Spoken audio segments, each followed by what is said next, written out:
കോഴിക്കോട് വെള്ളിപ്പറമ്പിൽ മരം വീണ് വീട് ഭാഗികമായി തകർന്നു. ശബ്ദം കേട്ട് വീട്ടുകാർ മാറിയതിനാൽ അപകടം ഒഴിവായി. മുഹമ്മദ് അസ്ലം തയ്യാറാക്കിയ റിപ്പോർട്ട് കാണാം.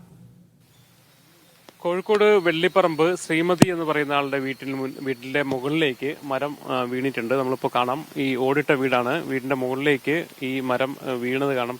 പ്ലാവാണ്, ചെറിയ പ്ലാവാണ്. വീണ് കാരണം അതിന്റെ ഒരു വശത്തെ ഓട് പൂർണ്ണമായി തന്നെ തകർന്നു. ഇതിന്റെ അതായത് കിടക്കുന്ന മുറി ബെഡ്റൂമിന്റെ ഭാഗത്തു കൂടിയുള്ളതാണ്. ആ ഭാഗത്തേക്കും ചില്ല വീണിട്ടുണ്ട്.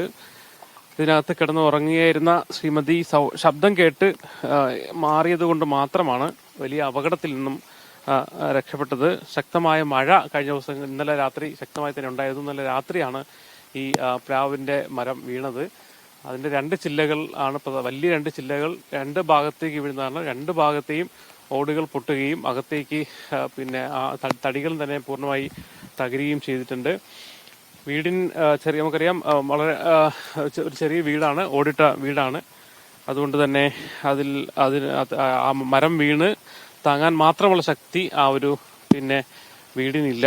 അതുകൊണ്ട് തന്നെ അതിന്റെ രണ്ട് മുറികൾ, പ്രധാനപ്പെട്ട ഒരു ബെഡ്റൂമും അതോടൊപ്പം തന്നെ അതിന്റെ മറ്റൊരു മുറിയും, ഇറായും വരുന്ന മുറി കൂടി അത് തകർന്നിട്ടുണ്ട്. നമുക്ക് ആ വീടിനകത്തൂടെ നമുക്കത് എങ്ങനെയാണെന്ന് നോക്കാം. ഓടുകൾ പൂർണ്ണമായി തന്നെ ഏറെക്കുറെ പകുതി ഓടുകളും പൊട്ടി വീഴ്ന്നിട്ടുണ്ട്. നമുക്ക് ഇന്നേ കാണുന്ന ആ ഒരു മുൻവശത്ത് ഓട് പൂർണ്ണമായി തന്നെ ഓടുകൾ തകർന്നിട്ടുണ്ട്. ഓടുകൾ മാത്രമല്ല, തടികളും എല്ലാം കൂടെ പൊളിഞ്ഞിട്ടുണ്ട്. അകത്ത് ബെഡ്റൂമിൽ ഇവിടെയാണ് ഇവിടുത്തെ ഗ്രഹനാഥ കിടന്നിരുന്നത്. ഈ ശബ്ദം കേട്ടാണ് അവർ പെട്ടെന്ന് ഓടി മാറിയതില്ലെങ്കിൽ ഒരുപക്ഷെ ഓടുകൾ തലയിലേക്ക് തന്നെ വിഴുന്ന് പരിക്ക് പറ്റാനുള്ള സാധ്യതയുണ്ടായിരുന്നു. ബെഡ്റൂമിന്റെ ഇരുവശത്തും ഓടുകൾ പൊട്ടിയ നിലയിലാണ്. ഇത് എപ്പോഴാണ് സംഭവിച്ചത് ചേച്ചി? രാത്രി 2 മണിക്ക് ശബ്ദം കേട്ടിട്ടാണ് കുറച്ച് വീഴുന്നോ? മേശപ്പുറത്ത് ഓട് കഷ്ണം വീണ് ഒച്ചട്ട് ഓടി മുറിക്കാതെ പുറത്ത് കടന്നത്. മോനുണ്ട്, മോനെ ഭർത്താവ് മരിച്ചത് 2 കൊല്ലം. ഏറെക്കുറെ അത് കംപ്ലീറ്റ് പൊളിഞ്ഞ അവസ്ഥയാണ് അല്ലേ? ഇതിനിപ്പോ മാറ്റുക മാത്രമല്ല, അത് വീണ്ടും കെട്ടേണ്ടി വരും അല്ലേ? അദ്ദേഹത്തിന്റെ മകനുമാണ് ഇവിടെ താമസിക്കുന്നത്. നമുക്കറിയാം, ഒരു വളരെ ചെറിയൊരു വീടാണ്, പഴകിയ വീടാണ്.